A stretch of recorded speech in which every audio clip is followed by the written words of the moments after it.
Hello everyone.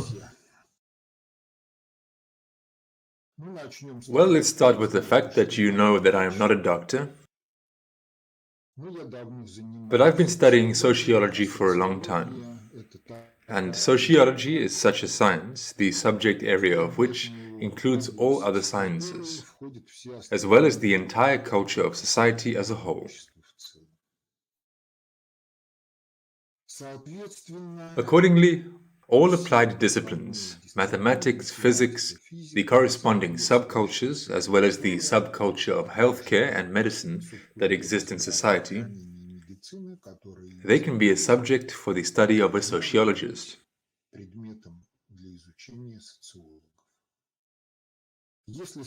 If sociology as a science evades this, then it becomes somewhat flawed. Therefore, we will look at healthcare and medicine precisely from the position of sociology as a science of society, and the objective laws by which the life of society is conditioned.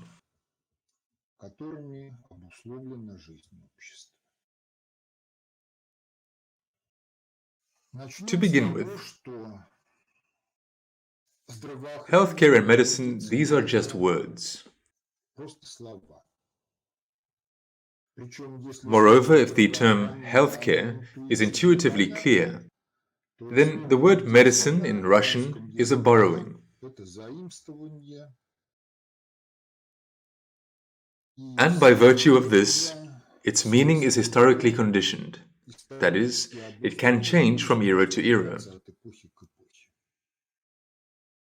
The explanatory dictionary of the Russian language, edited by Ushakov, gives the following definition.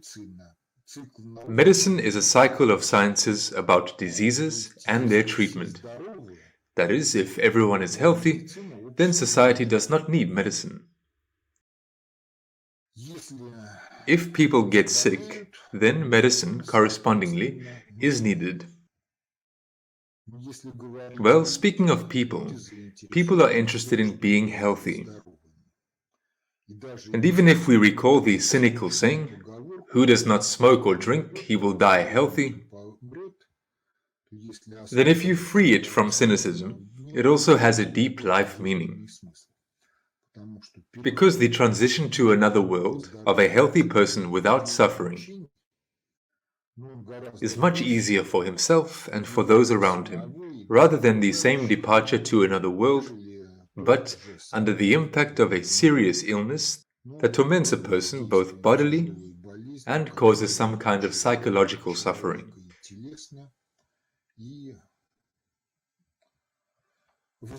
As a minimum, a stupor, and as a maximum, all kinds of mental anguish. Therefore, healthcare is broader than medicine.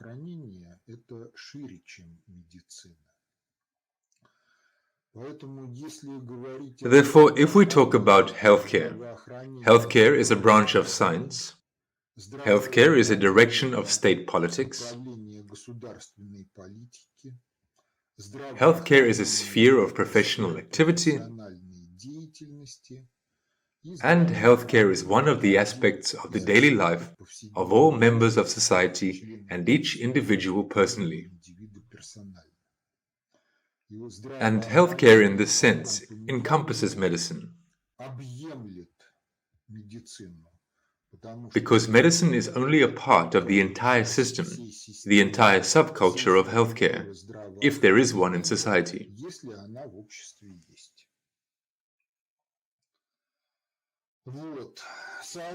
Accordingly, healthcare in its entirety is the prevention of diseases. Few people ponder over this, that prevention begins with the stage of mutual choice of each other by spouses, and the formation by them of their own way of life in the period preceding the conception of each child.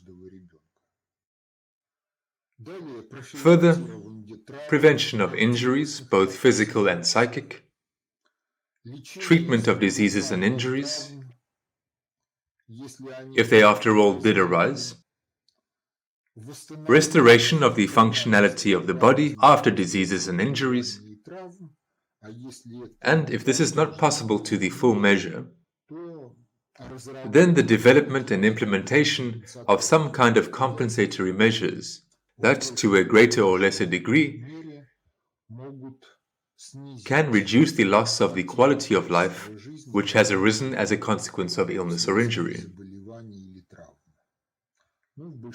Well, in the majority of cases, compensatory actions are multifarious prosthetics in our time. In the ideal, this would be the regeneration of organs, systems that have lost their functional consistency completely or partially, or they are completely lost, as a result of which the anatomical integrity of the organism has been violated, and the organism has departed from the innate anatomical norm.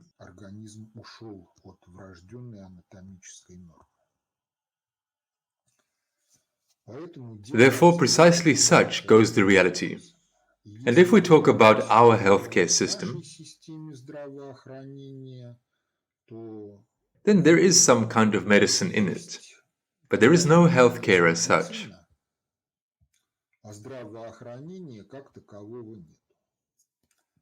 Well, there may be reproaches on the theme that this is slander. I will not show the screens, but those who are interested in this theme, simply look on the internet for the morbidity statistics for different years in Russia. And you will see that the health of the population was best somewhere in the late 1950s, especially with regard to the health of children. It was then that the healthiest generations in the last 200 years of our history entered life.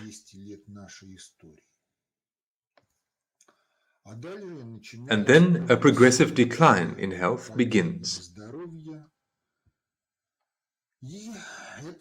And this is an objective indicator that the healthcare situation in our country is very bad.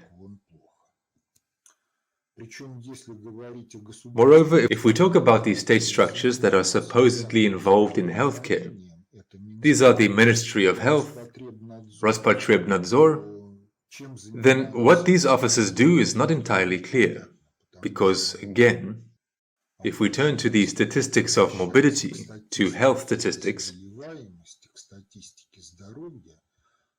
then our Rospotrebnadzor somehow didn't notice that in the 90s there was a change in the diet of the population.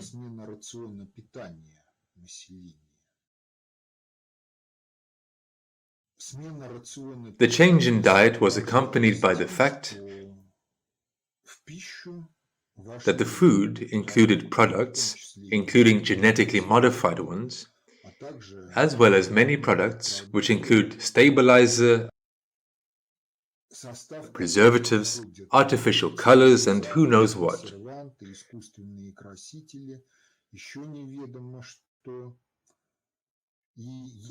If again we turn to the statistics of diseases, then we will find that to the measure of the replacing of the diet that Soviet citizens had in the 60s and 70s with a new diet,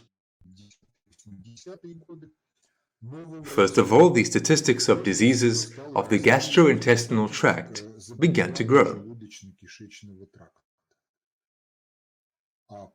And since the gastrointestinal tract is, in general, the basis of the health of the whole organism, then, following the statistics of the growth of diseases of the gastrointestinal tract, the rest of the statistics of morbidity also grew.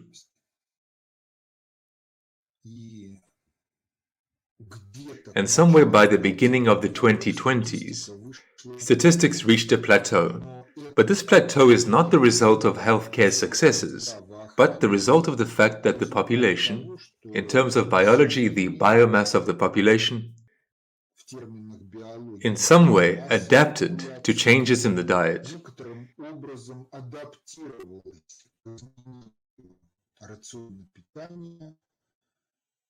The weak became extinct, The statistics are no longer growing, but are maintained at a certain level.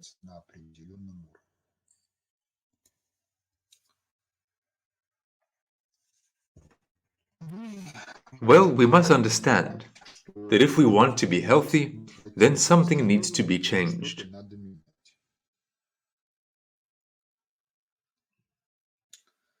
And in order to change something, it is necessary to delve into what is happening.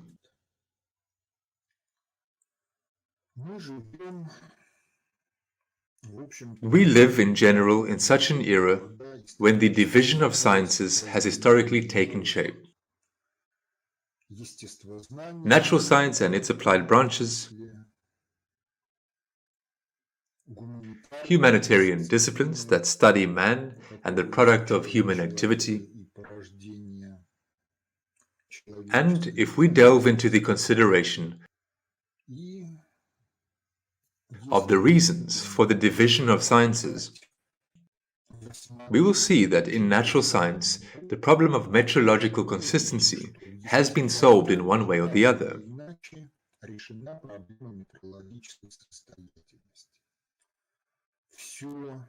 Everything that the theories of natural science describe is measurable, either by means of an instrument base or organoleptically.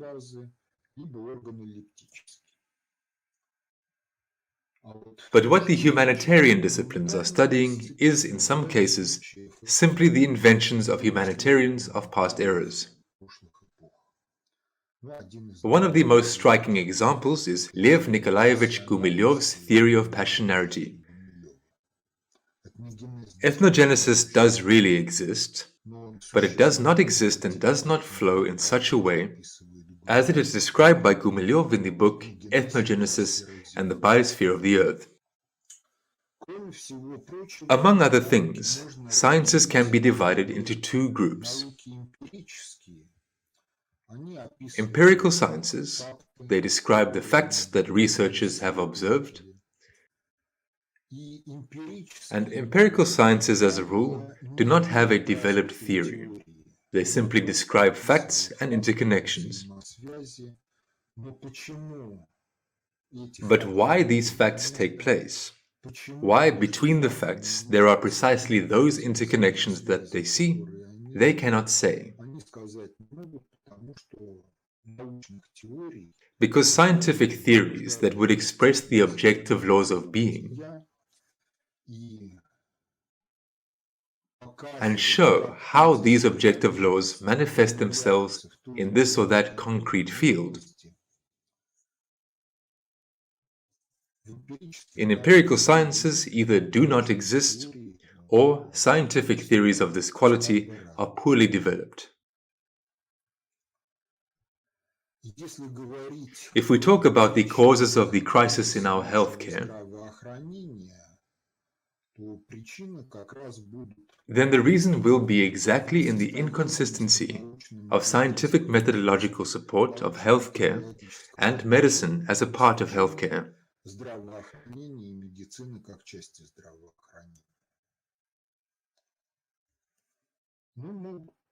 Objections can be raised in the sense that, how can this be?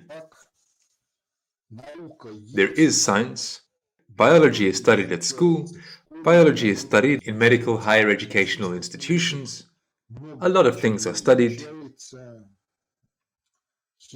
chemistry is studied, molecular biology, genetics, there are theories and so on. Well, either there really are theories,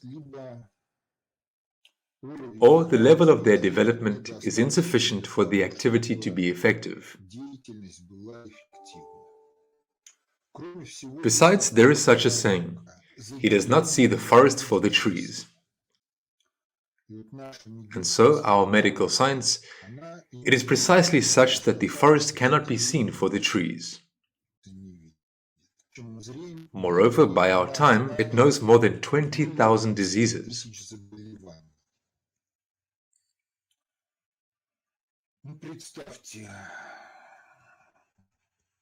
Well, imagine a collection of descriptions of these diseases.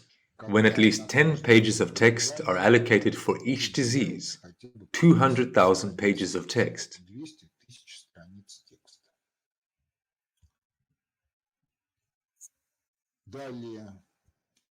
In Russia, 70,000 drugs are registered, which are produced by the pharmaceutical industry.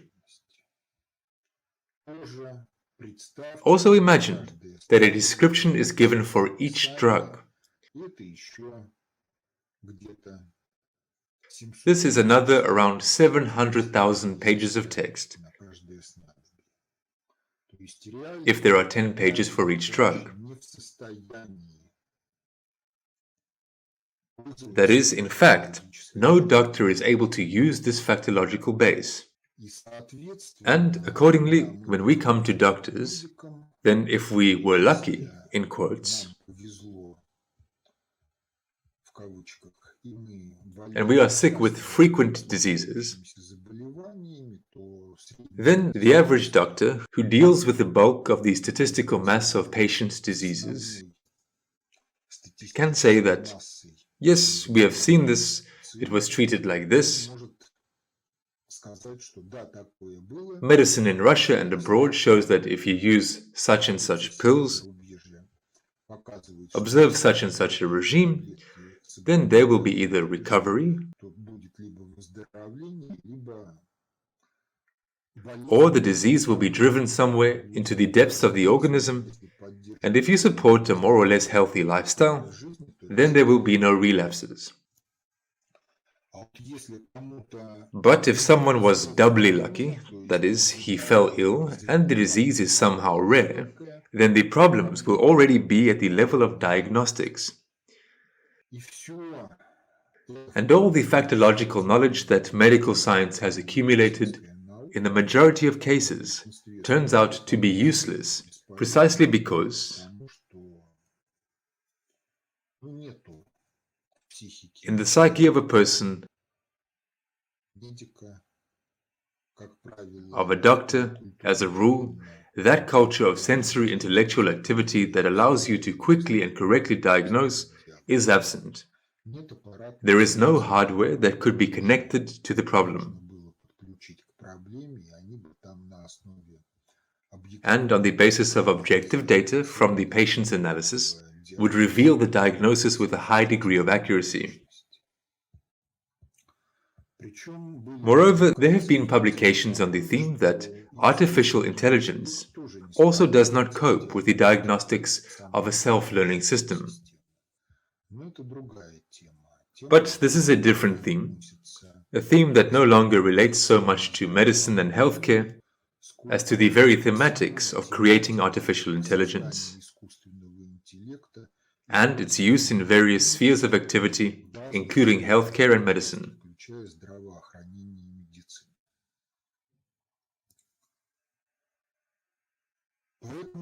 The question is, first of all, in scientific methodological support. And in order to understand something, you really need to consider the process of the emergence of that which we want to understand.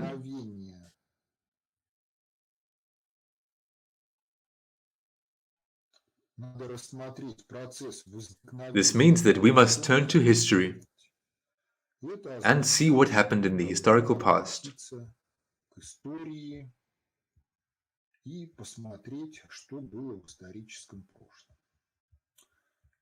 Well, in the historical past, first of all, there were no means of communication and those vehicles that are now.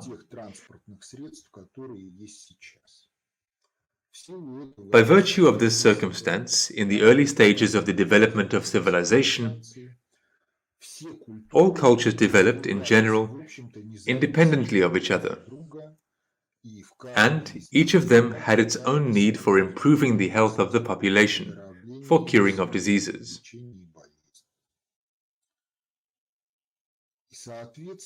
And accordingly, in all societies there were people who showed interest in this theme,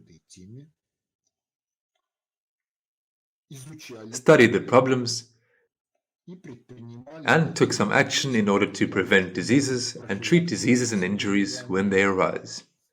Moreover, it is also necessary to pay attention to the fact that in those days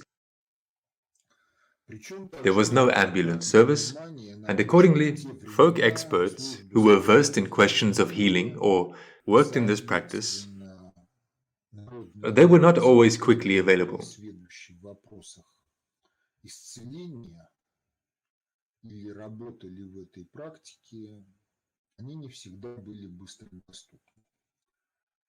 And accordingly,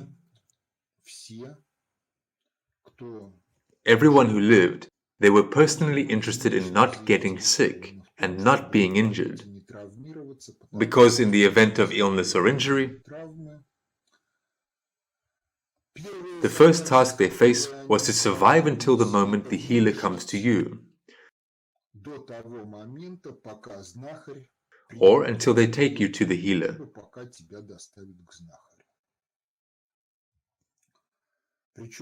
And if we talk about healing activities in those days, one must also understand that there was no pharmacological industry.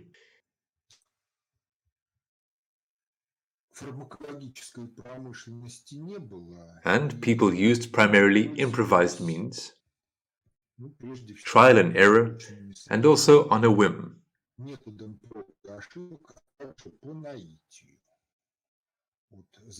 Behind the term on a whim stands the circumstance that people with developed intuition through the neurosphere received some knowledge about what should be given to a particular patient and what to do with him in order for him to recover.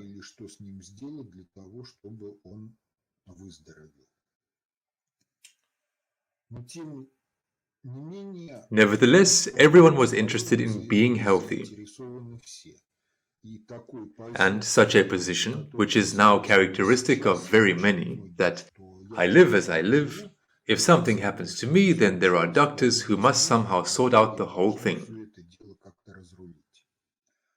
Such a position did not exist in antiquity. In all regions of the planet where people lived, where the formation of cultures took place, what is now called folk medicine was formed. But in reality, it was, after all, not only medicine in the sense that Ushakov's dictionary defines it. It was a folk tradition of healthcare, which included a lot of things. And this a lot of things was conditioned by the circumstances of the life of a particular people. Accordingly, pharmacology as it was based on the biodiversity of the corresponding region. That is, on those plants and those living creatures that were found here, and also on the mineral raw materials which were also in these regions. And by force of this circumstance, in general, the arsenal of drugs of folk medicine of different regions, it was different. And it was basically adapted to the region and to that population that lived in the regions and its problematics. Yes, of course, traditional medicine from different regions did not cope with all diseases. Trachoma was the most common cause of blindness, with which folk medicine for a long time could not do anything, simply by strength of the fact that its scientific methodological support was not developed properly. It did not develop microscopes, it did not develop microbiology.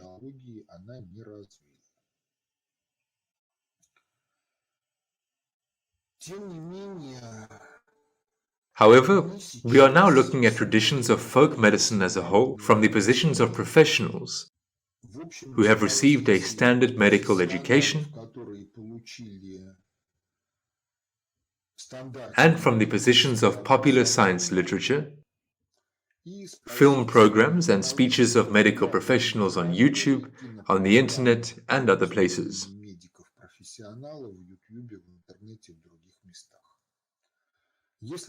If we talk about where and how these positions arose, then these positions are a product of the European medical tradition.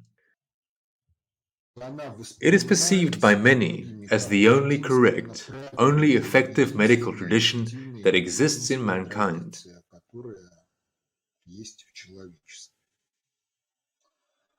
However, this is an illusion. Firstly, the European medical tradition acquired such a status only by the middle of the 20th century. Before that, there were other medical traditions that dominated in their regions and were able to do a lot of things that the European medical tradition in the late 19th and early 20th centuries was not able to do.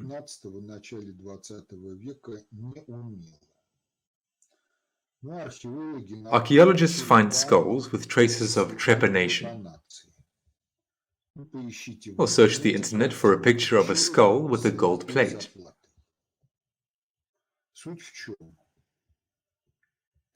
The bottom line is that about 500 years ago or more, the Incas did trepanation of the skull if necessary, inserted gold plates into the holes. Patients survived, lived for a long time, sufficient for the plate to grow into the bone.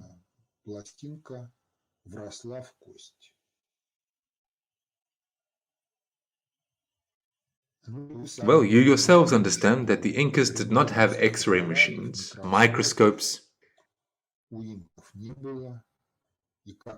and how they carried out such operations is an open question, because the texts of textbooks of medical higher educational institutions of the Incas have not survived. And how to interpret such skulls is a separate theme, because it can be attributed to the fact that aliens flew in and provided assistance to the natives, or it can be assumed that there was, after all, a medical culture. There was healthcare, and the ancient doctors were able to do a lot of things. If you refer to the translation of Peter Alexandrovich Badmaev, godson of Emperor Alexander III, of the medical treatise of Tibet, Judshi, and read the preface of Badmaev, and European doctors accused Badmaev of charlatanism and ignorance. And Badmaev himself knew both the European medical tradition and the Tibetan one. Then he objected to his European colleagues, this, that, and the next thing you do not treat, but we treat it. And then this, that, and the next thing you treat surgically, we treat it therapeutically. You are trying to do such and such operations only now, and we have been doing such operations for several centuries. Now, if you turn to the treatise Judshi itself, you will see that it was written proceeding from a different culture of senses, from a different culture of world perception. For a person who grew up in the European tradition of worldview and world comprehension, the treatise Judshi is absolutely useless, in the same way as Indian Ayurveda,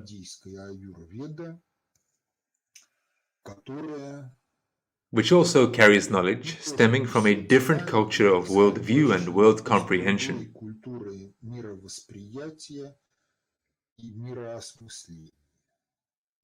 Therefore, going there on the basis of the European worldview and world comprehension is a stupid task.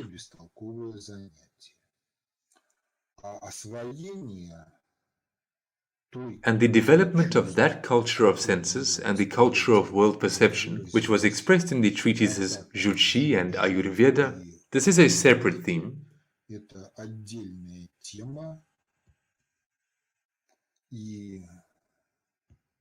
and a separate system of knowledge and skills. that cannot be mastered without guidance from a person who already possesses this.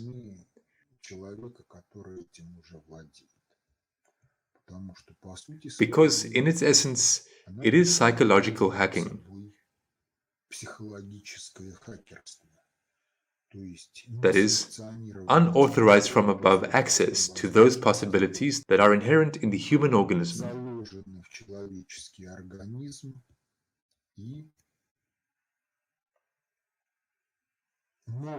and can be mastered if they are demanded by the individual himself, if he develops personally,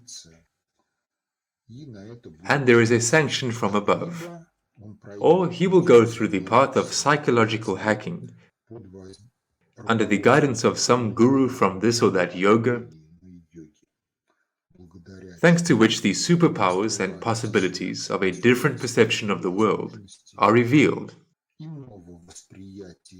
and not that which is characteristic of all of us in the European tradition, in the European culture of world perception.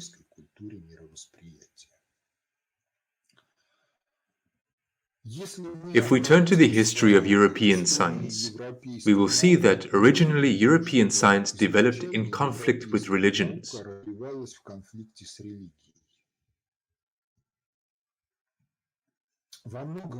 This was largely conditioned by the fact that biblical cults do not presuppose cognitive creative activity at all.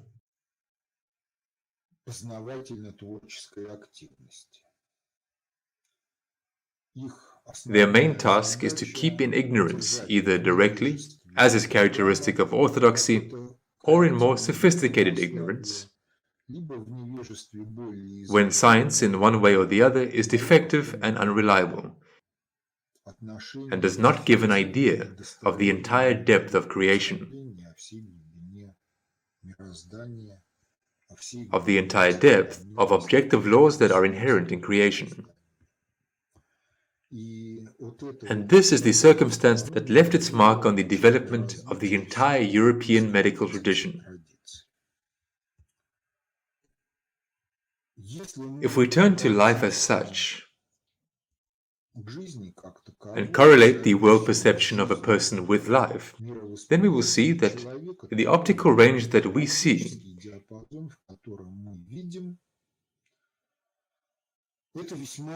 is a very small piece of the entire frequency range that is in the life of creation, as a certain set of oscillatory processes.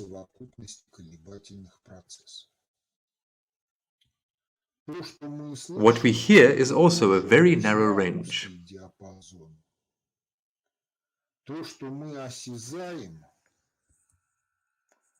What we sense, this is mechanical oscillations, also a very narrow range.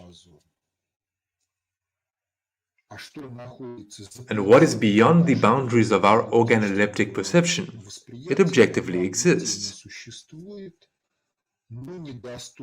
but is not available to us in direct sensations. One way or another, it may be available to us indirectly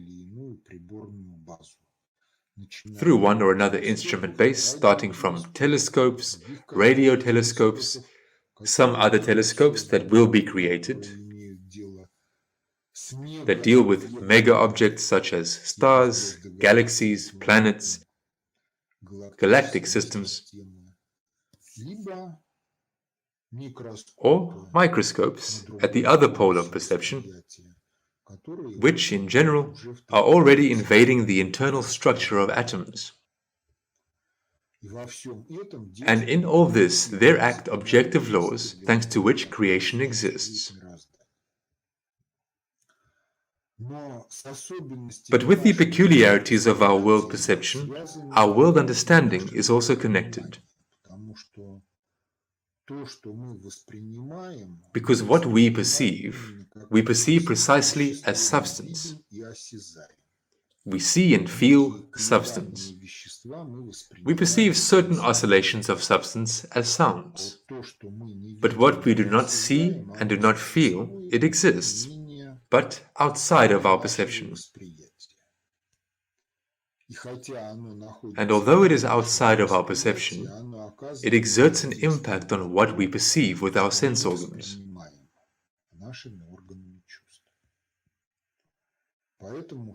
Therefore, we perceive some things speculatively. If we turn to ancient traditions, then creation appeared as a combination of four elements: earth, water, air, flame.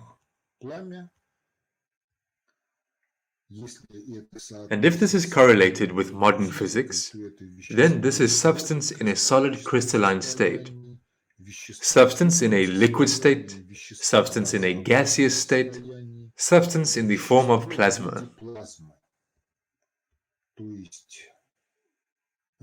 That is, substance in which molecules are destroyed and atoms lose their electronic shells.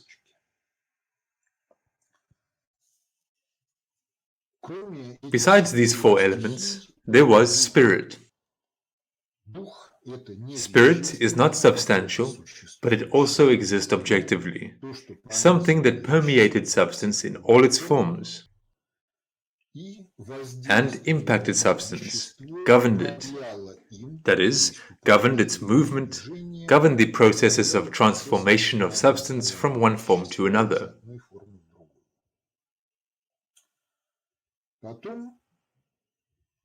Then you need to understand that both intellect and meaning are connected with spirit. But science, developing as an atheistic, in essence, system of views, it ignored spirit and then stated directly that spirit is an invention of ignorant people who do not know physics. Well, since the world has not changed as a result of the fact that science has declared that spirits do not exist, it is fiction. Those factors that were previously denoted by the word spirit, they continued to act as before. Science, faced with their action, has developed concepts of physical fields that permeate substance, interact with it, interact with each other, and in this form, science has offered us a picture of the world. And in this picture of the world, intellect and information as such immediately disappeared. And this exerted its sad impact on the European medical tradition. Because the European medical tradition, up to the present time, considers the human organism as a substantial formation. Medicine is not interested in field processes. But nevertheless, field processes exist.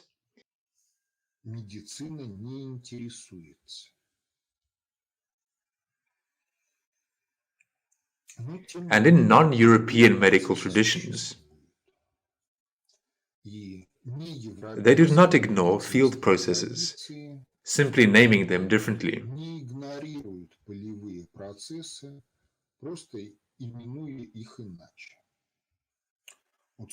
From the point of view of the European medical tradition, infectious diseases are caused by microorganisms, which include the cellular forms of bacteria and acellular forms of virus.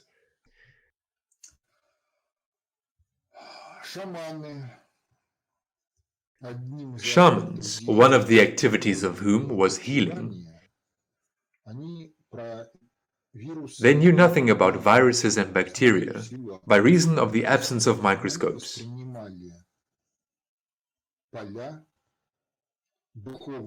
But they perceived fields, the spiritual component of the human organism, and believed that what the European medical tradition calls infectious diseases is the result of an evil spirit invading the human spirit.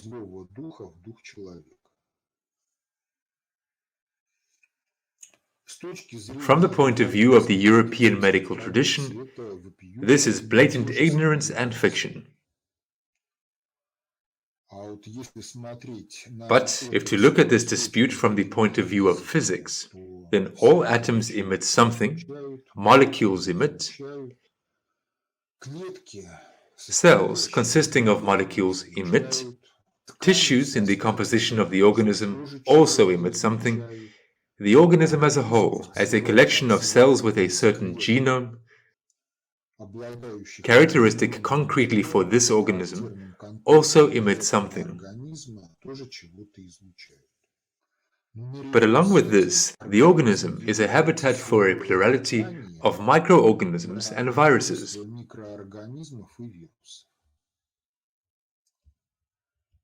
As well as for multicellular organisms. And in general, the human organism is a biocenosis.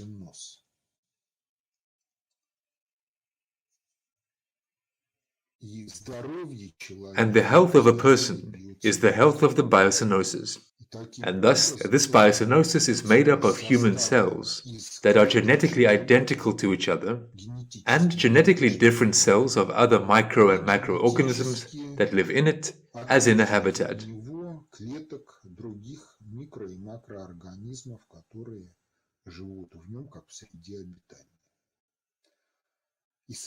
And accordingly, these micro and macroorganisms also emit something. And accordingly, the biofield of a healthy person and the biofield of a sick person must somehow differ. If a shaman sees these differences directly, then he is a good diagnostician, because he can see the manifestations in the human field of the action of pathogenic microbes before the European medical tradition conducts a microbiological analysis and says that you, person, are sick with this, that, or the next thing.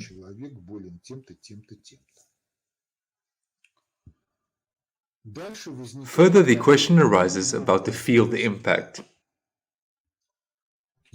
If the human biofield changes in some way, then it becomes unsuitable for the life of some microorganisms, or, vice versa, it becomes suitable for the life of these organisms. Depending on what these organisms are, a person is either healthy or sick. Further is the question about the impact on the disease, because on the one hand, the impact can pass through the material level of organization of the organism. That is, using the drugs generated by one or another pharmacology. They destroy these microorganisms, sometimes targetedly, sometimes without sparing anything. That is, they destroy both those that harm and those that are necessary. And then the person either recovers or dies. But another approach is also possible, through the field level of organization of this organism. If there is an impact on the biofield, then this impact can be beneficial and suppress the activity and life of disease-inducing microorganisms, or it can be negative and contribute to the fact that these disease-inducing microorganisms will develop intensively and damage health.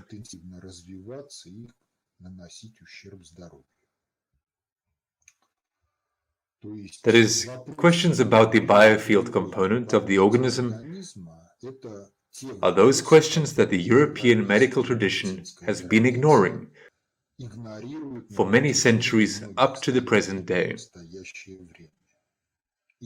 It is precisely by strength of this circumstance that the European medical tradition is incomplete.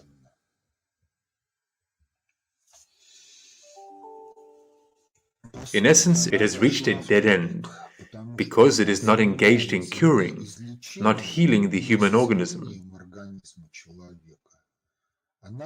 but it is engaged in suppressing symptomatics and suppressing the substantial causes of the emergence of this very symptomatics.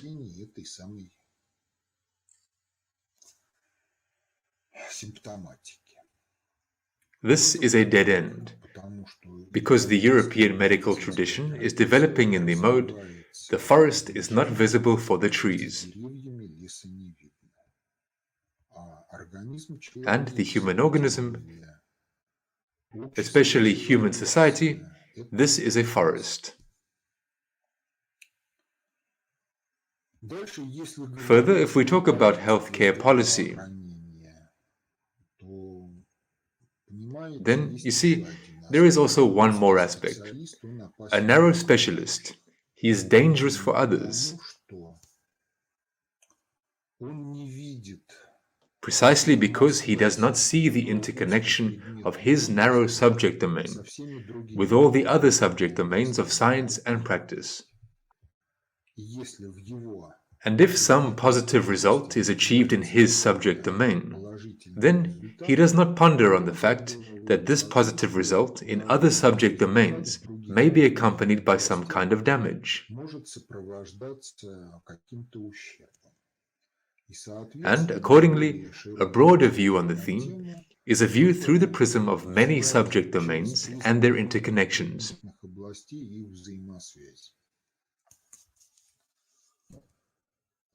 This is directly related to what we have been experiencing over the past 2 years, the coronavirus epidemic.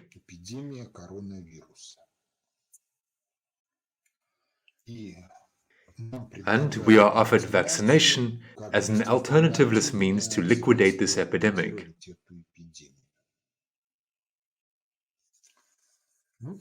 Well, now let's look at this from a broader perspective than the view of professional specialists in the field of vaccinology who do not go beyond the boundaries of vaccinology.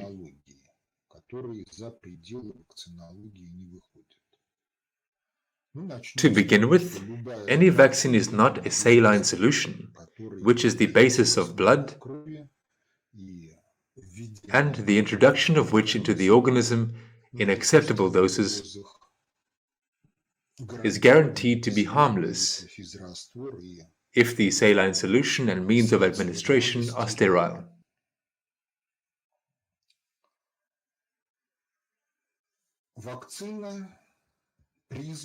A vaccine is designed to create immunity in relation to this or that bioagent, which is recognized as dangerous.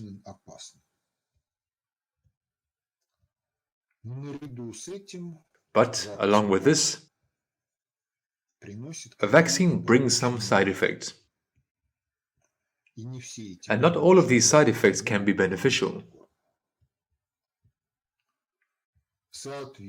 Accordingly, if we are building a healthcare system, then there must be statistics. Not even one statistics. The first statistics is the incidence in all diagnoses, including injury and death, among unvaccinated people.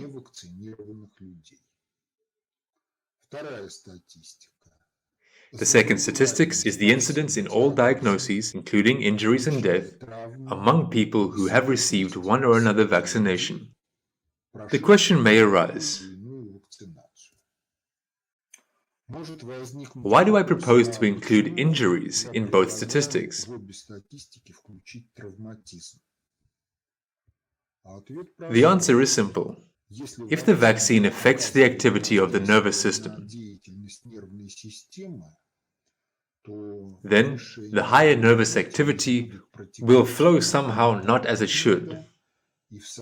And in accordance with this, people will commit a certain number of errors, and they will be expressed in the growth of injury statistics. Well, further, in general, it should be clear that if a vaccine causes some kind of disease, then the statistics of these diseases in vaccinated people will be higher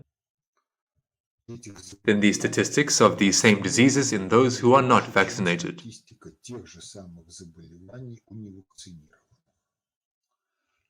And when society is faced with the threat of an epidemic,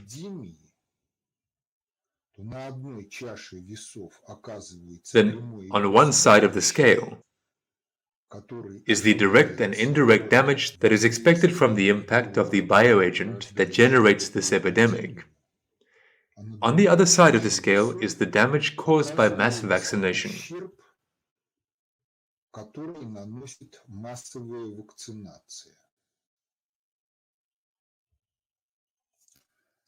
Accordingly, if the damage caused by the epidemic is greater than the damage caused by vaccination, then vaccination is socially justified.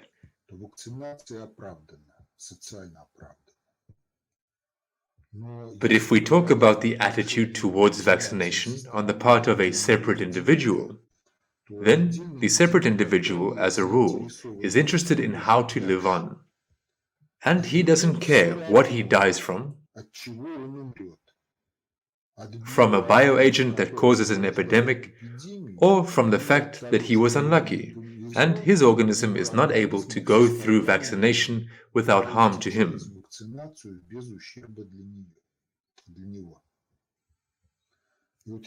If we turn to our concretics, then we will see that the Ministry of Health is not able to provide these statistics. Moreover, a letter from the Ministry of Health was published on the internet, according to which the death of the vaccinated must be registered on the basis of the diagnosis that directly caused the death, and the fact of vaccination can be indicated somewhere on the sidelines. That is, there is openly, well, if not a direct falsification of statistics,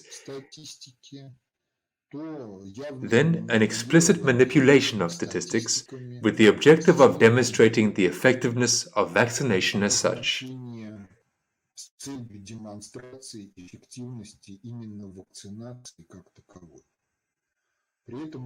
At the same time, please note that the main route of penetration of the virus into the organism in people is the nasopharyngeal mucosa.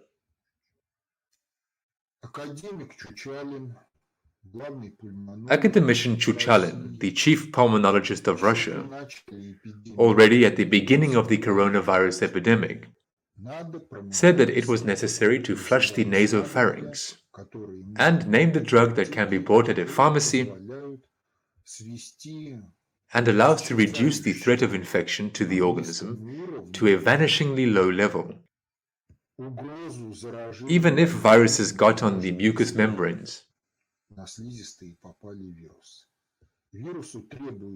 the virus takes from 1 to 3 days in order to conquer the mucous membranes. If you rinse the nasopharynx at least once a day before going to bed, then, accordingly, the chances of getting infected and getting sick are much lower than living just as you live. Well, we can say that Chuchalin is not entirely in the subject, but other doctors also confirm. Outside of Chuchalin, Dr. Joseph Vosk in Israel said that if you squeeze lemon juice and clean your nose with cotton buds, moisten them with lemon juice, and with what remains of the juice, rinse the throat, then the viruses also have practically no chance to penetrate into the human organism.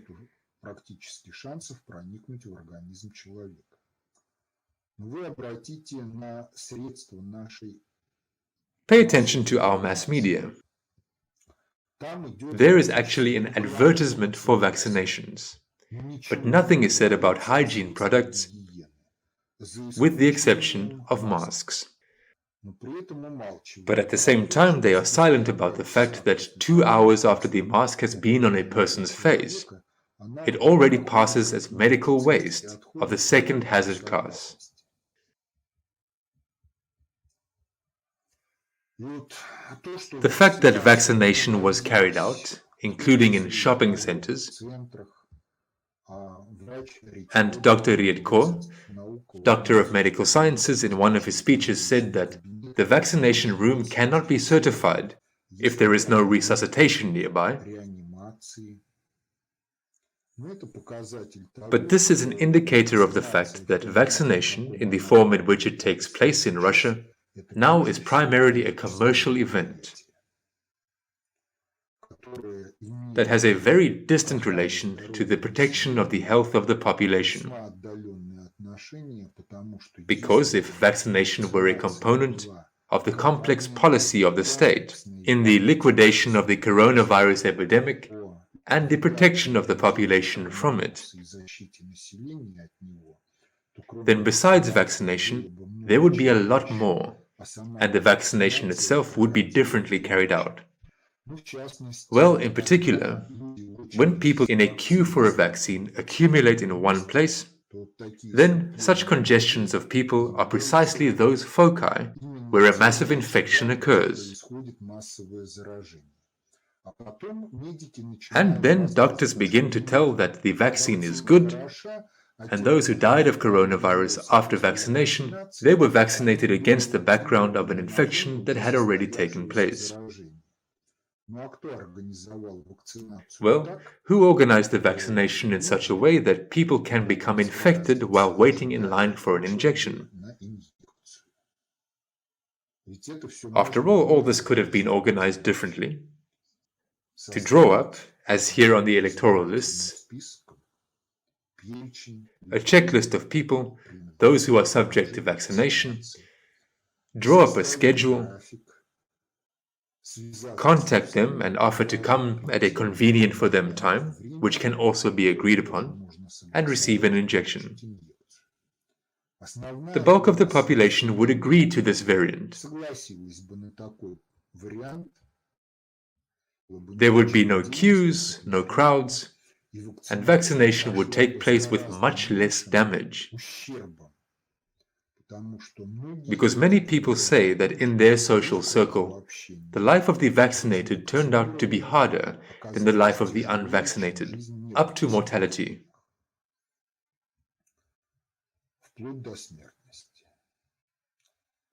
Moreover, I want to emphasize that I am not campaigning against vaccination. I point out that in the form in which it is carried out now in Russia, it cannot be done like this.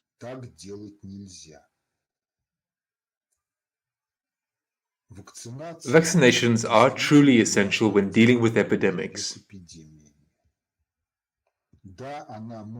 Yes, it can be carried out in the course of epidemics, if the beginning of the epidemic has been overslept, in order to reduce the damage from the epidemic. But it must be carried out in such a way as to reduce the damage from vaccination, because any vaccine is not a saline solution. Well, and further we again return to the problematics of scientific methodological support of healthcare and medicine.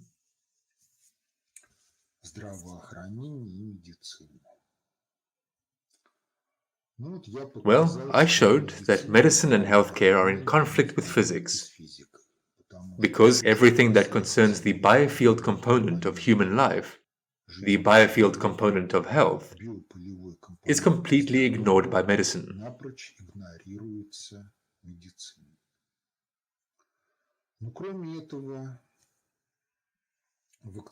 Well, besides this, with us, healthcare is absent, and medical science is in conflict with biology. We will begin with the fact that the biological species Homo sapiens is a two-sexed species. Boys are one thing, girls are another.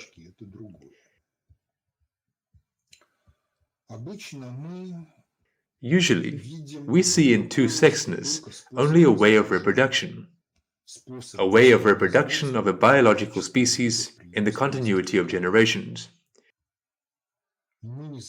And we do not ponder on the fact that two-sexedness, this is also a factor that ensures the best adaptation of a biological species to slowly changing in relation to the change of generations, conditions of the environment.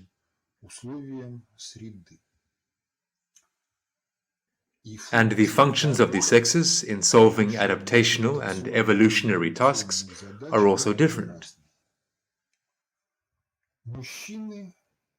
Men are the sex on which nature, metaphorically speaking, experiments.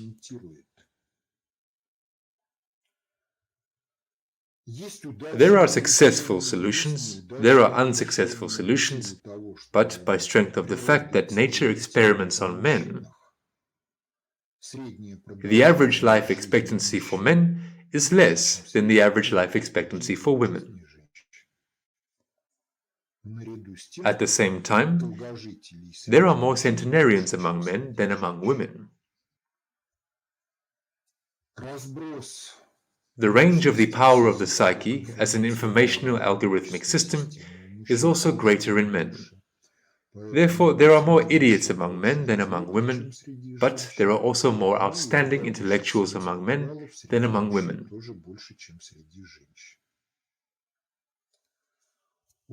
Women have a different function.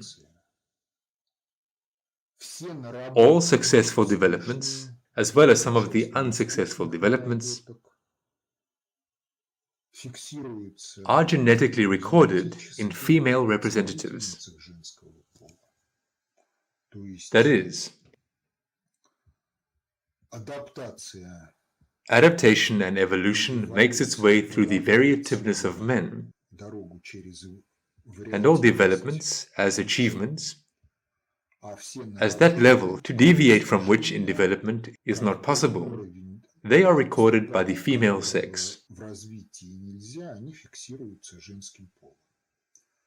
Accordingly, the statistics of the morbidity of men and women are also different. This applies both to genetic diseases and genetic predisposition to these or those diseases,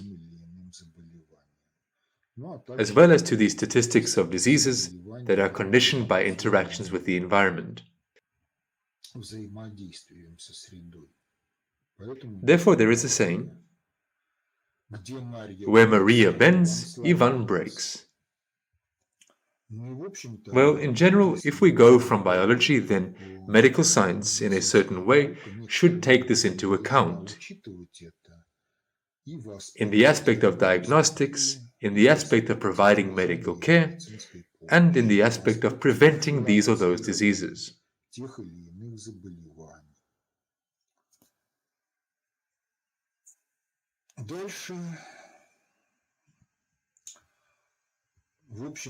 The circumstance that for a long time medical science has ignored the fact that the human organism is biocenosis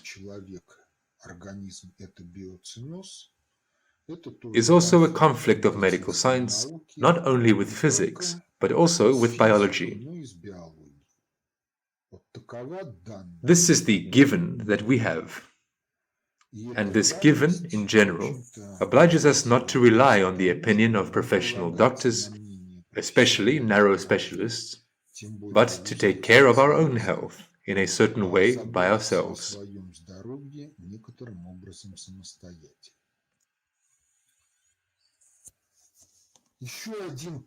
Yet another flaw in the medical science of the European tradition is its atheisticness.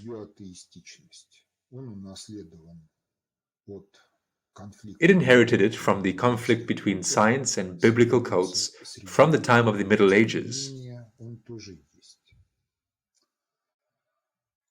But nevertheless, it also exists. Among other things, Eastern medical traditions believe that many diseases and injuries are the result of the action of the laws of karma. But intellect is inherent not only to man, it is a pan-natural factor.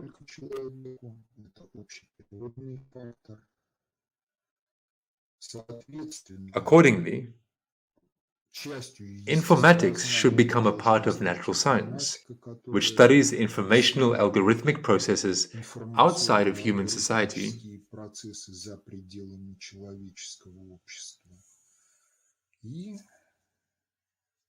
And in such a view, it turns out that if the noosphere is a uniting in relation to man's system, if the almightiness of God is encompassing in relation to the noosphere and an everywhere penetrating factor, then many diseases, they are not meaningless. With this broader view, many diseases are the slowing down of a person who was leading the wrong way of life, and in some way was shying away from what should have been.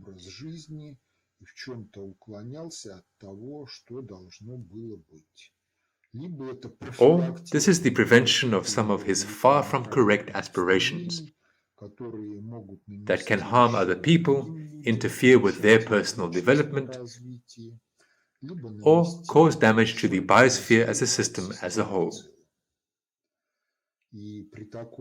And with this view, we must conclude that the growth of statistics of all kinds of morbidity, ranging from genetic diseases and ending with injuries and epidemics,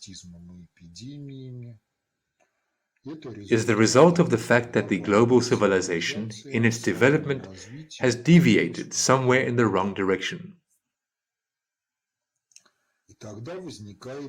And then the question arises, how in fact is human health organized, and how to ensure it, maintain it? Moreover, in the aspect of one's own health, and in the aspect of improving the medical biological indicators of future generations.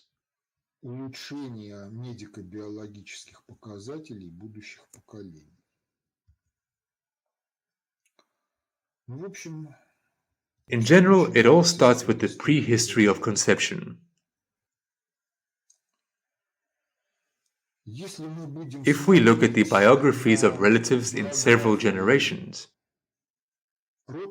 then we will see that many events, many problems are repeated in their lives in a certain combination.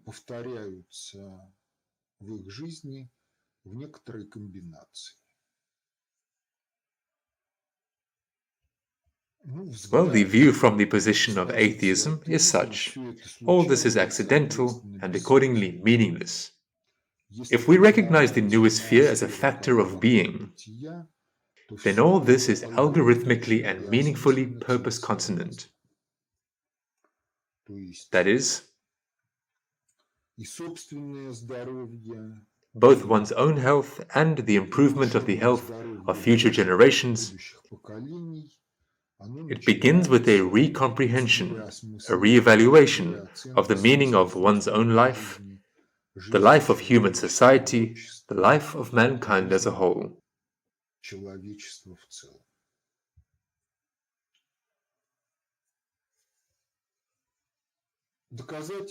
Evidence-based medicine tries to find cause-effect relationships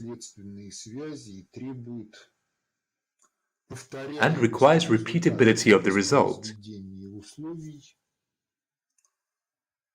when reproducing conditions as the proof of the truth of this or that. This is the result of its being atheistic. Because if it were not atheistic, then it would have found a manifestation in the sphere of healthcare of the meaning that is expressed in the saying, "For the deaf they do not serve Mass twice." Well, among other things, one must understand that the Russian word for paganism, Yazычество, as a phenomenon is not at all polytheism and not idolatry. It is simply a recognition of the fact that God speaks to people in the language of life's circumstances. And this whole stream of life circumstances is a background and a signal that carries a certain meaning to a concrete individual.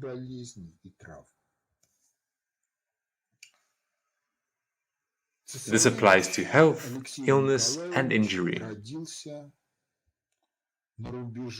Tsesarevich Alexei Nikolaevich was born at the turn of July-August 1904. The Russo-Japanese War was going on. The Tsesarevich was born with hemophilia, incoagulability of the blood, a genetic effect inherited from the mother, Empress Alexandra Fyodorovna. who in turn inherited it from her grandmother, British Queen Victoria. The question arises, could the Tsarevich have been born healthy? He could have. Because if Alexandra Fyodorovna's organism had two defective genes that carry hemophilia, then she would have died as a teenager, if not at the first menstruation, then the next menstrual period, simply due to incoagulability of the blood. That is, the second gene on the X chromosome of Alexandra Fyodorovna was healthy.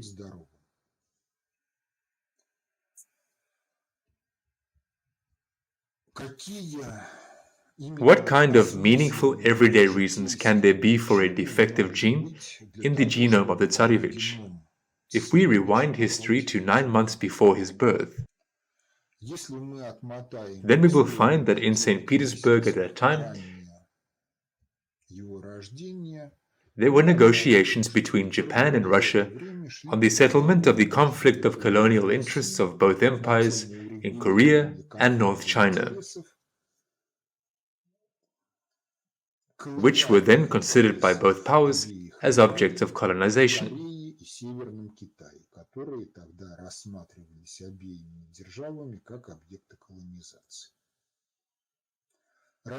Russia took the position, we need a small, victorious war in order to prevent a revolution.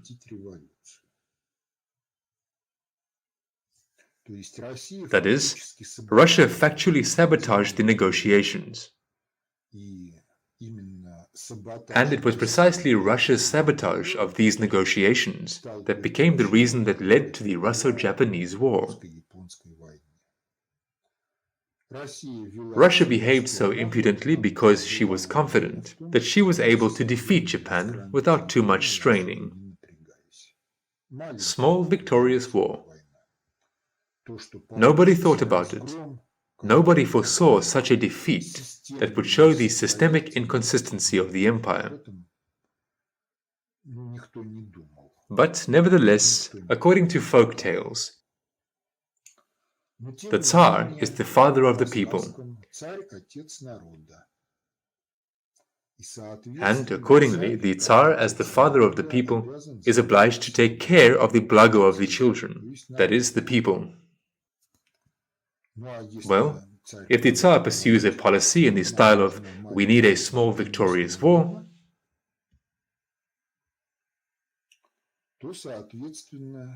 then accordingly, he does not care about the blago of the people. He cares about the implementation of some interests. And here's a hint for you from above. The heir for whom you prayed. Before that, after all, 4 girls were born. They could not be heirs to the throne according to the laws of the Russian Empire.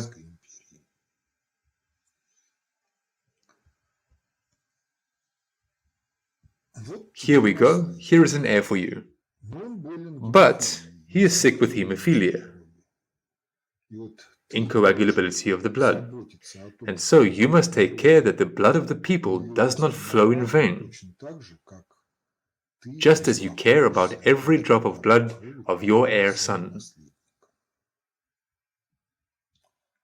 But the horse gets food and it's still no good.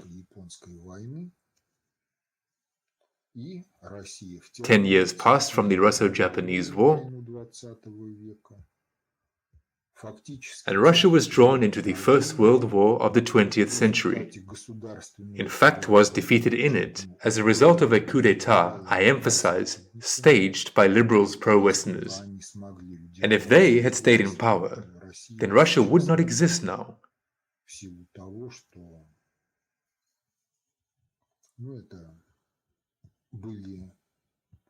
Due to the fact that they were creative impotents in politics, imitators, and the maximum that they could do was just to sell Russia off in parts to Britain and corporations. The Bolsheviks saved Russia from this catastrophe. Well, in general, from the point of view of atheistic, evidence-based medicine. What I said is not evidence-based. It is simply a coincidence. And from the point of view of a religious world understanding, the fact that the Tsarevich was born with a genetic disease, this is not an accident and not meaningless. It is an act of enreasoning the Tsarist couple from above,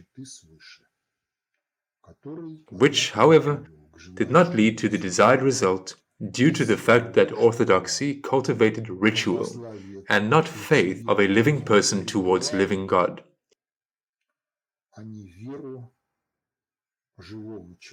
Not life in dialogue with him, according to Sovist.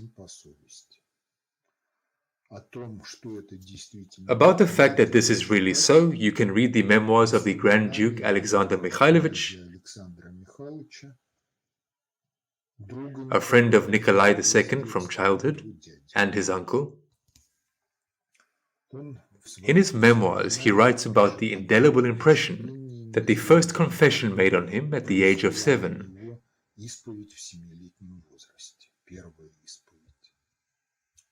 and communication with the priest on the theme of life and religion. Factually, the priest killed in the future Grand Duke faith towards God in life. And it was precisely this feature of orthodoxy that became the cause of the catastrophe of 1917. In the Quran, it is said, God does not impose on the soul anything beyond what is possible for her.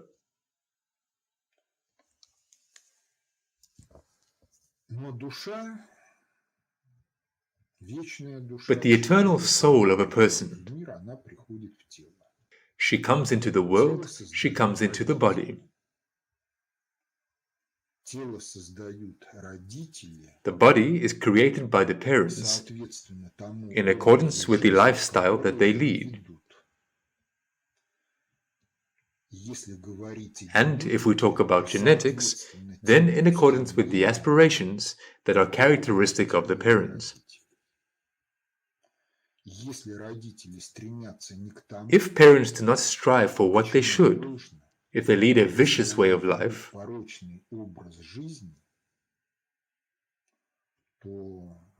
then the genome of the unborn child is formed incorrectly in one part or the other. His spiritual heritage, about which medicine generally keeps quiet, but which exists,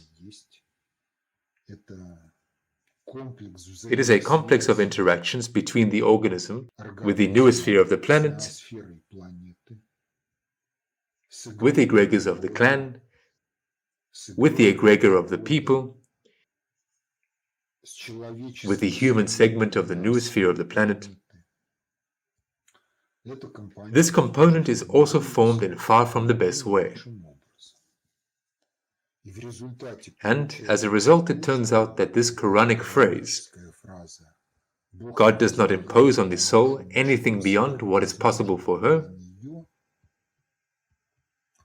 is balked by the fact that the parents themselves have limited God in the ability to generously gift in the destiny of their future child.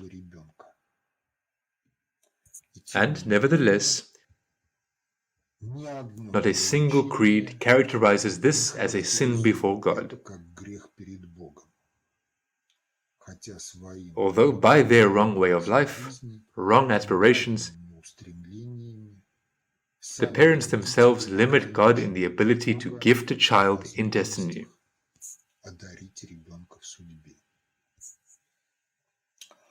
Therefore, the health of future generations is based on the fact that parents lead a more or less healthy lifestyle in the course of the prehistory of conception.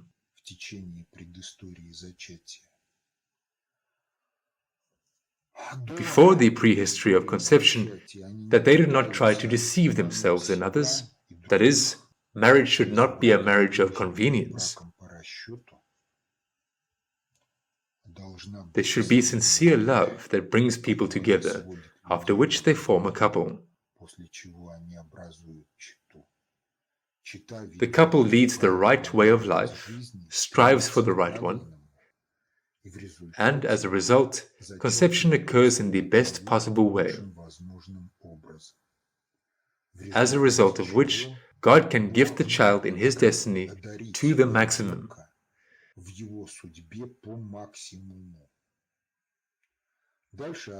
Further, from the mother it is required that she carry the child and successfully give birth to him.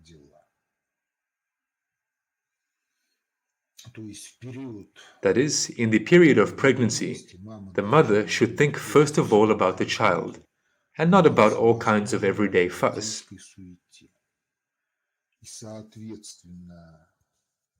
And accordingly, in a normal society, a woman should leave labor activity at the first signs of pregnancy, and not on the eve of childbirth.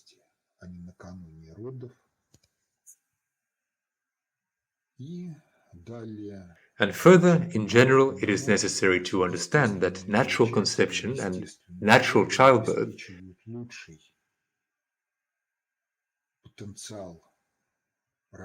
provide a better potential for the development of the child than artificial insemination and childbirth through caesarean section, because passing through the birth canal,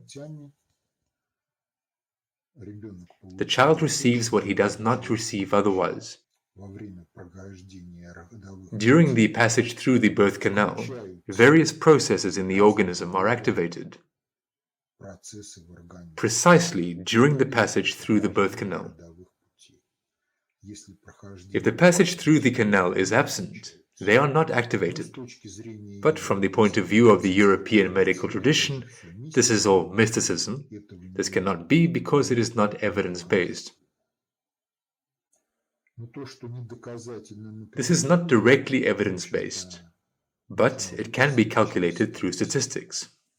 Research on the interconnections between different statistics reveals a lot in life. Nevertheless, for medicine,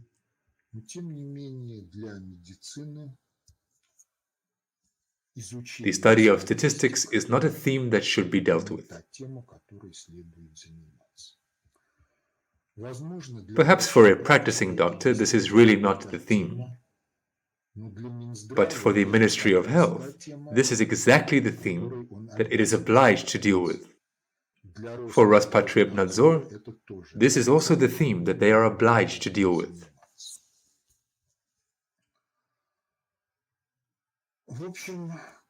In general, it turns out that the genome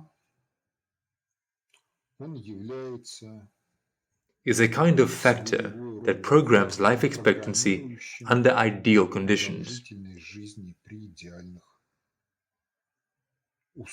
with an ideal certain best character of the interaction of the organism with the environment.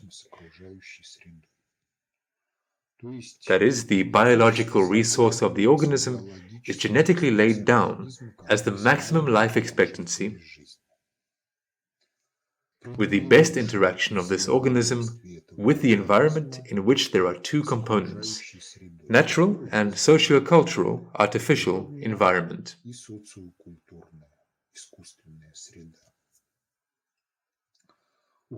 Deviation from the optimum, from the best variant, leads to the fact that the biological resource of the organism is depleted earlier, is lost, and people die before the age they could have reached with a different lifestyle, with a different character of interaction with the environment.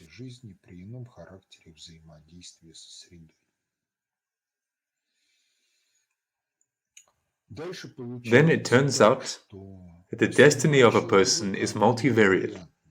Destiny is a proposed from above multivariate scenario of the life of a person. And in destiny, there is what is called the maximum program, and there is what can be called the minimum program. Maximum and minimum programs, they are laid down in such a way that if the biological resource of the organism is lost as a consequence of errors of a person, then he could still complete the maximum program if his mistakes are not of a critical character, and he bethinks himself in the process of life, correct some mistakes, including taking care of maintaining his health and not wasting the biological resource of the organism in vain.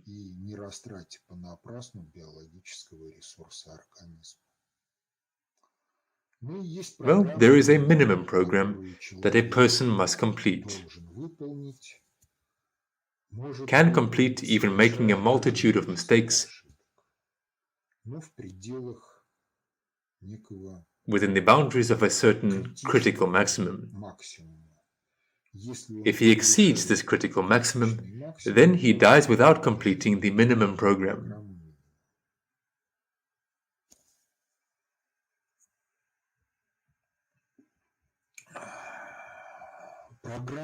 The maximum and minimum programs of life are the meaning of the life of a person, which a person must understand himself,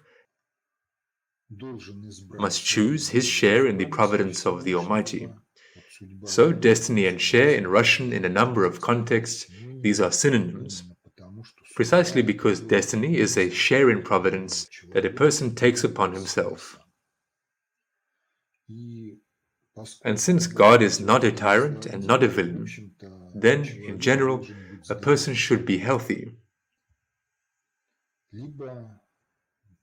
Or those diseases that he anyhow gets, either by strength of the peculiarities of genetics or by strength of the peculiarities of the way of life, they should provide some kind of stimulating developmental impact on him. And in this case, they either pass or cease to put pressure on the psyche and be a factor causing discomfort. Well, and further the question arises, what happens if a person evades the execution of maximum programs, minimum programs, but simply lives for the sake of his hedonism or for the sake of something unpravious, a hostage and a slave of which he has become? If we turn to history, we will see that, in general,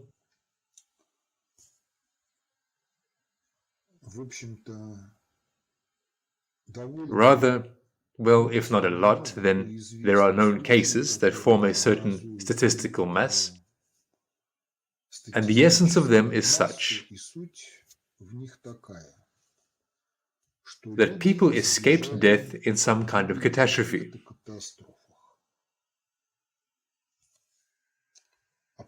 And then, after a while, they die either from illness or from some accidents. In 1995, 10 minutes after departure from New York, a Boeing 747 Airbus crashed, killing everyone on board.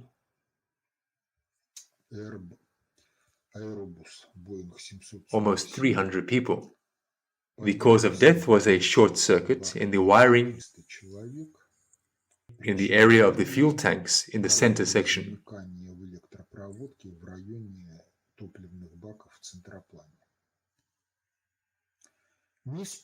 Miss Poland wanted to fly this flight, but for some reason she refused. 3 weeks later, she was stabbed to death by a fan on the doorstep of her own home. In essence, the fact that she was able to avoid death in the catastrophe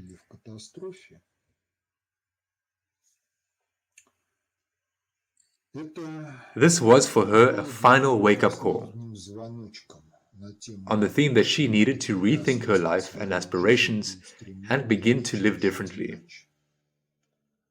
Since she did not rethink, but perceived it as luck and not as a warning.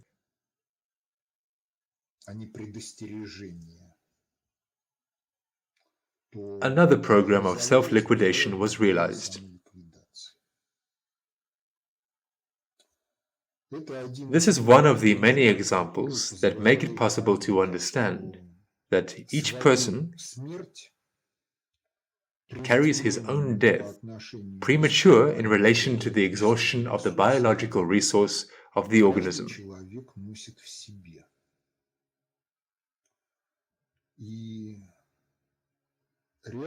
And in reality, this death represents some kind of interconnection between the personal psyche and the noosphere of the planet. And if a person goes somewhere in the wrong direction and in the wrong way, does not strive for what he should, then there is no higher meaning in his living further.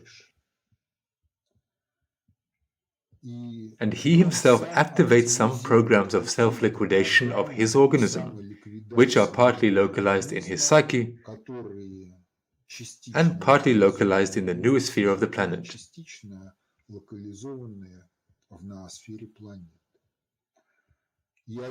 And one and the same person can carry several programs of self-liquidation. They can be passive if he leads the right lifestyle. They can be activated if he exhausts the allowed for him right to be mistaken.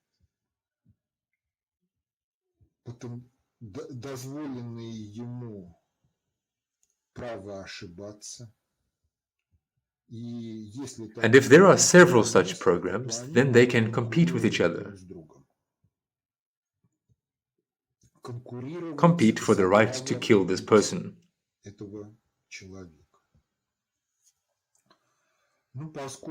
Well, since a fair share of diseases are of a psychosomatic character, and in fact, all diseases except genetic ones are psychosomatic, and genetic diseases are a product of the psychosomatics of parents and more distant ancestors,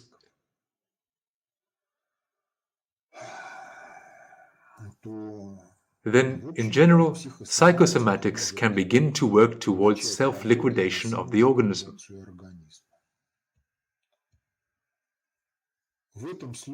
In this case, medicine turns out to be powerless. I was informed the other day that a professional doctor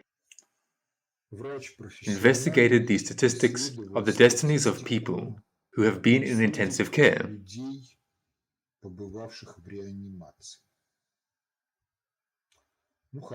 Well, the character is such that after 5 years, only 10% of those who went into intensive care remained alive. The other 90% somehow or another left this world, not necessarily as the result of illness. Someone passed away as the result of an accident, someone else found some other way.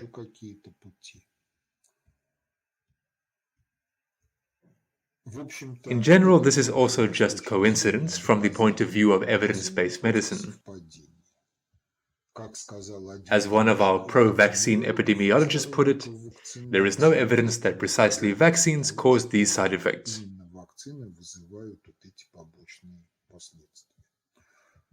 Yes, there may be no direct evidence. You just cannot find them without reliably knowing the biochemistry of the organism of a specific person, and not understanding how the chemical composition of the vaccine provokes these or those diseases in his organism.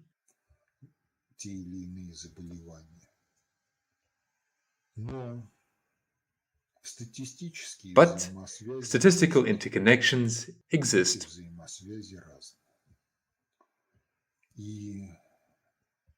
These interconnections are different, and the analysis of precisely the statistics of morbidity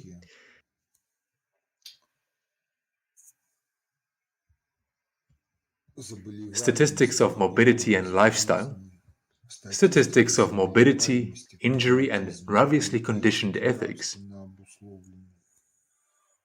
It shows that there is a lot that the European medical tradition does not take into account, but that has a real impact on the health of each individual if he is attentive.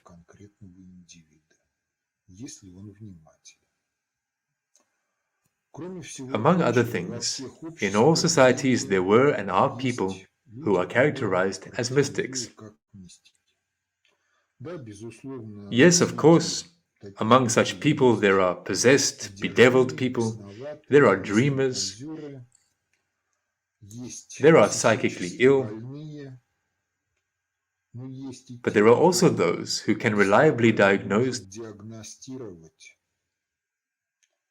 the noospheric and individual algorithmics of destiny, including the causes of diseases, injuries, and including the prevention of trauma and diseases. But these are generally external sources.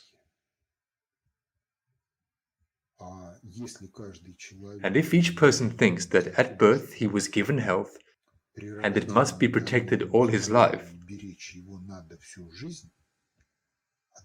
and for this he must lead a meaningful lifestyle and lead it previously, then he will be healthy because self-liquidation programs will either not be formed or, having formed, they will be passive. There will be no factors in his life that activate them. And he, in general, will live that life that his biological resources of the organism allow him to live.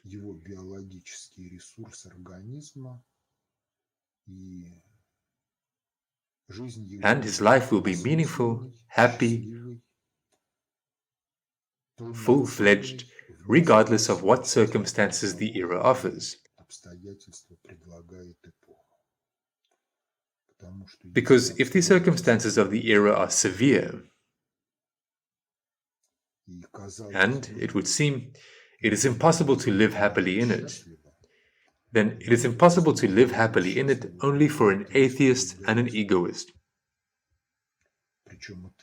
Moreover, an atheist and an egoist loser, who was unable to push others aside, unable to crush others, and take that longed-for position in society in the aspect of consuming goods and violating all others that he would like in order to be happy. If you perceive the problems of the life of society, of humanity,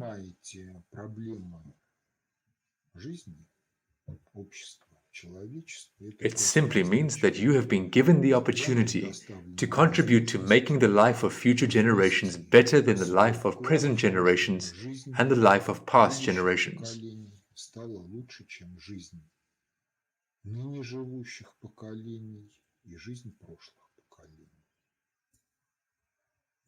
Further, it turns out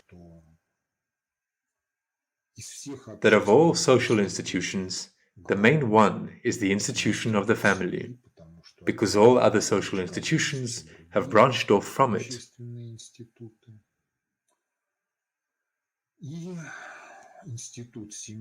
And the institution of the family is the seed from which the future society grows, both your personal future and the future of your children and grandchildren.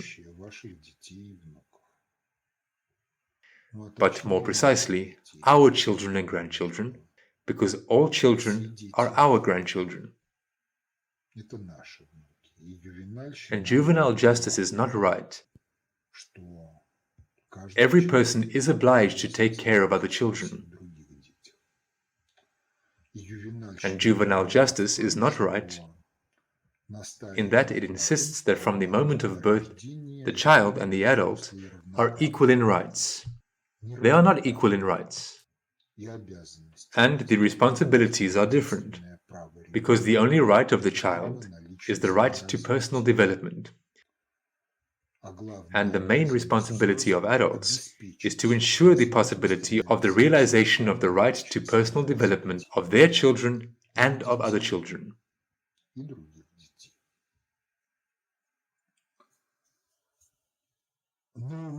We live in a culture that can be summed up in one Japanese word, bonsai.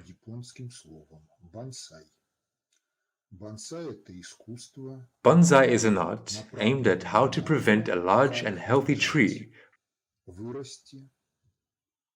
which should grow large and healthy, from growing. How to make it that it would always be inadequate, decorative, something in a pot.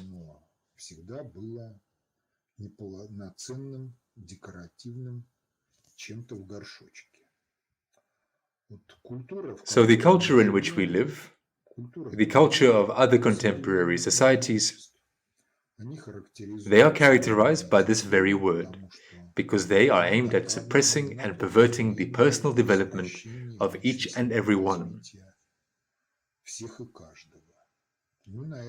Well, this is what juvenile justice is aimed at. This is largely what the medicine, which in some cases becomes a weapon in hybrid wars, is aimed at.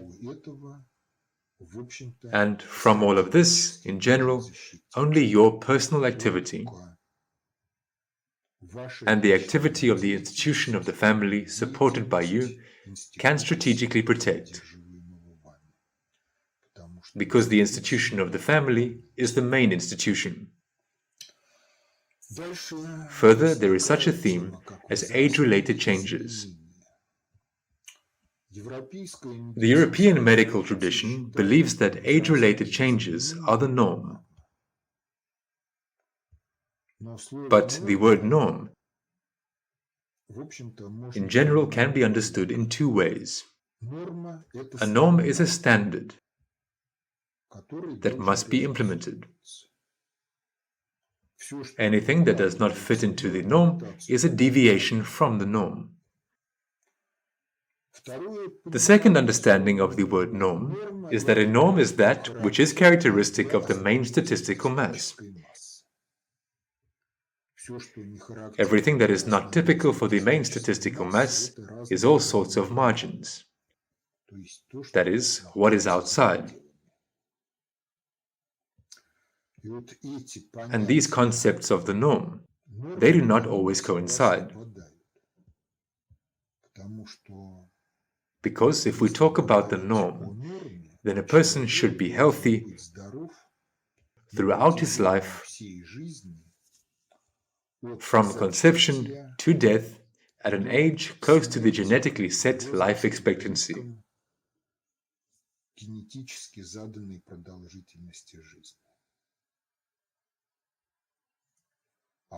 But the way of life, embracing a multitude of people, it can be such that a person loses health throughout his life under the impact of factors of this way of life.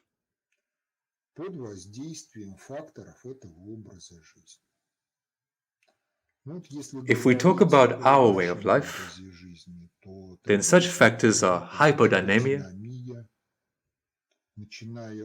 starting from birth up to old age.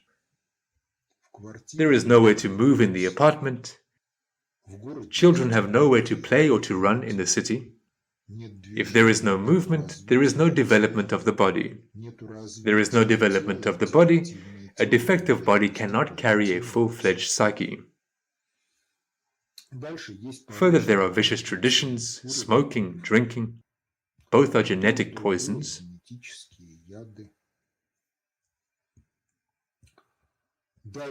Further, from the middle of the 20th century to the present time, there has been a displacement of varieties of vegetables and fruits that were previously grown in order to eat deliciously and be healthy. Varieties that are designed to be transported for a long time and stored for a long time, and to keep their presentation. Added to this is chemistry that is foreign to the biochemistry of the organism. When I was in 8th grade, our chemistry teacher changed. Our chemistry teacher had previously taught at one of the universities in Africa. The Soviet Union provided just such assistance to African countries. And she asked us the question, think, what to put in the sausage so that it does not spoil in the tropics for 2 weeks without a refrigerator. And now we even add cyanide, poison, to the salt.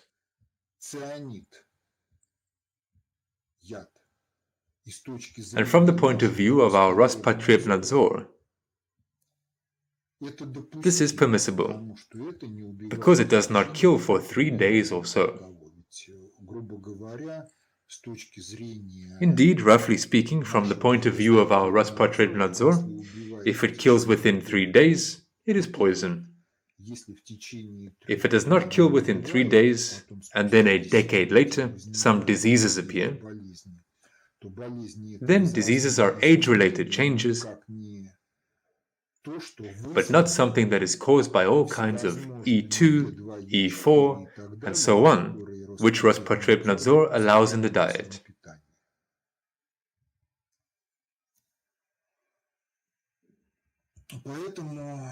Therefore, at the individual level, the task is to maintain health to the measure of your understanding. To do this, you need to study biology on your own, to monitor how you live, what you eat, how you move,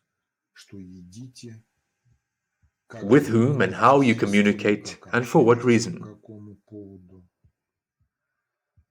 And at the level of the state, it is necessary to develop scientific methodological support of healthcare.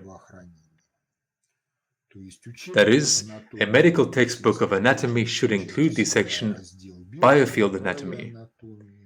A textbook of human physiology should include the section Biofield Physiology.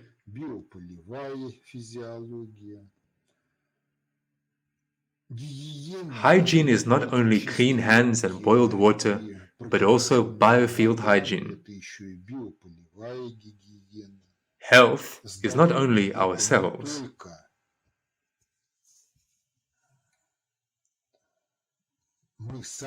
But health is also the environment with which we interact.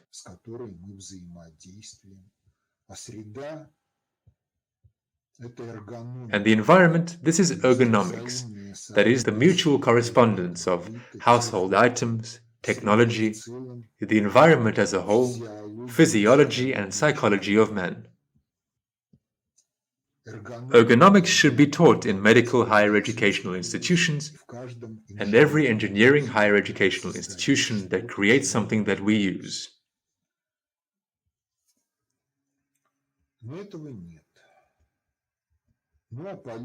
But this is not the case. Well, the state politics should be built, nevertheless, oriented on the tasks of healthcare.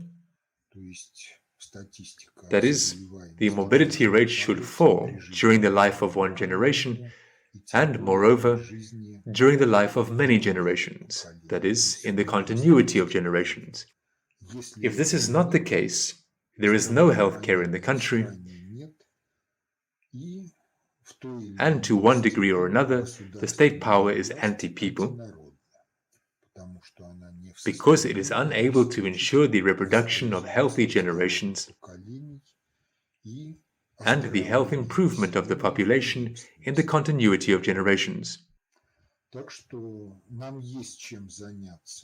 So, we have a lot to do, but to believe that the European medical tradition is able to solve all our problems and improve the health of society by giving birth to some kind of miracle pill is the height of idiocy.